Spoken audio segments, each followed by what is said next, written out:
Overcoming emotional pain is never easy. It frequently necessitates a sequence of self-analysis to determine the answers to questions such as, what is causing you this stress? Or, what is causing you this anxiety? Is this because of your health problems? Or, according to you, it's because of the run of bad luck that has followed you up to this point. Importance of taking small steps every day. Facets of emotional pain. By anger.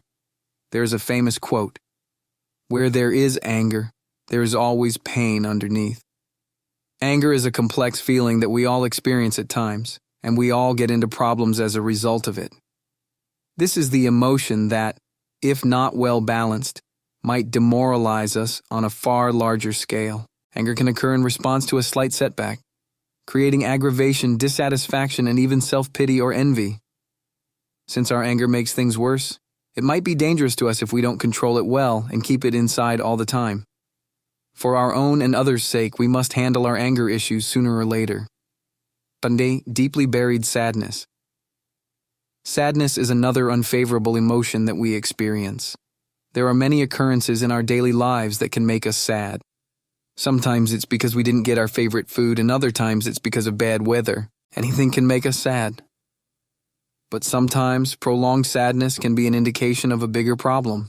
However, an unbalanced regulation of sadness within us can lead to severe difficulties, which is why our causes for sadness should be addressed early and intentionally with compassion.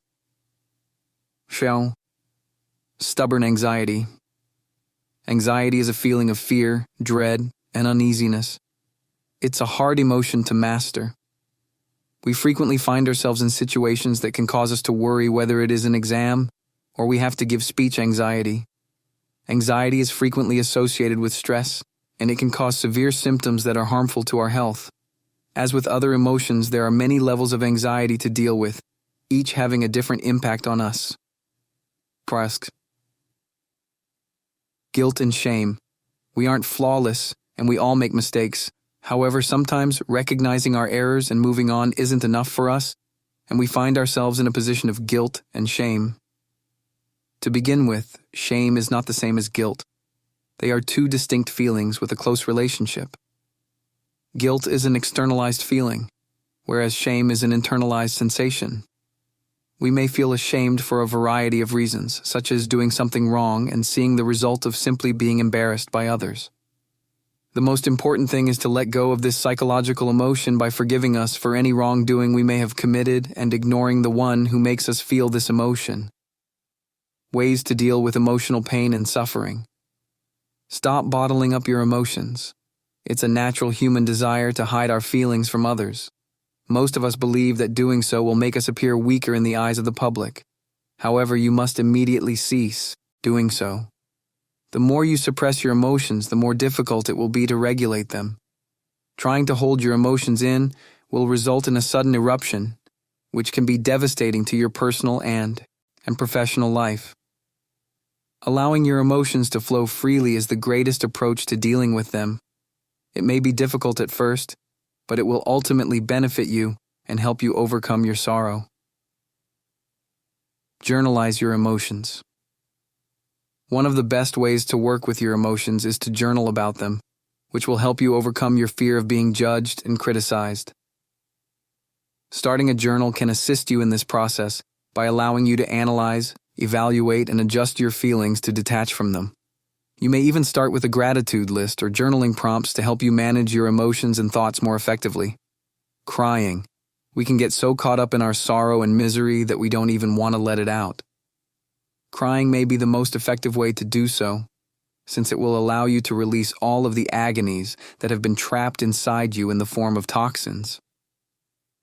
Studies have shown that crying has health benefits such as releasing toxins from your body and relieving stress. Avoid retelling your story to everyone. It is not a good idea to tell your story to every new person you meet to get rid of your misery.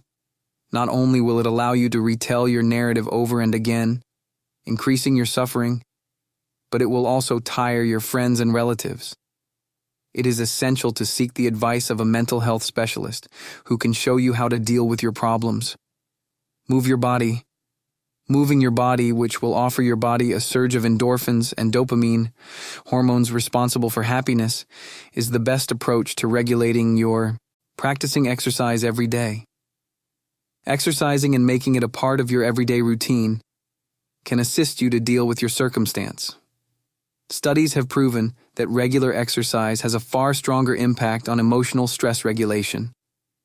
High-intensity training, running, jogging, walking, Pilates, yoga, and gymming can be used to achieve greater results. Go back to your hobby. Go back to take up a hobby will allow you to put your time and effort into something worthwhile. Instead of sitting around doing nothing, you begin to learn new talents or do whatever makes you happy. Going to guitar classes, writing, reading, learning to dance, sing, or anything else will help you divert your attention away from your emotional anguish and onto something beneficial. Talk to a professional. When your agony becomes impossible to bear and you are unable to move, obtaining professional advice is the best course of action. A psychiatrist or mental health specialist will analyze your psychological concerns and assist you in incorporating good coping and defense mechanisms into your pain management. We, at Fain's Clinic, have a team of qualified psychologists who can listen to your suffering and provide support. Give yourself time to heal. Your mind and body are soulmates because just as your body requires time to recover from physical injuries, your mind requires time to return to a healthy state as well. Giving yourself time does not indicate that you should ignore your suffering. Rather, it implies that you should practice all of the above methods regularly, trusting that you will improve with time without forcing or pushing yourself too hard. Conclusion: emotional pain or anguish is an unpleasant sensation that causes discomfort, despair, and loneliness. Several facets build up emotional pain like anger and sadness. It is possible to get rid of in your life, such as letting your emotions flow and exercising daily. Seeking professional help in the event of extreme discomfort is highly recommended and advised.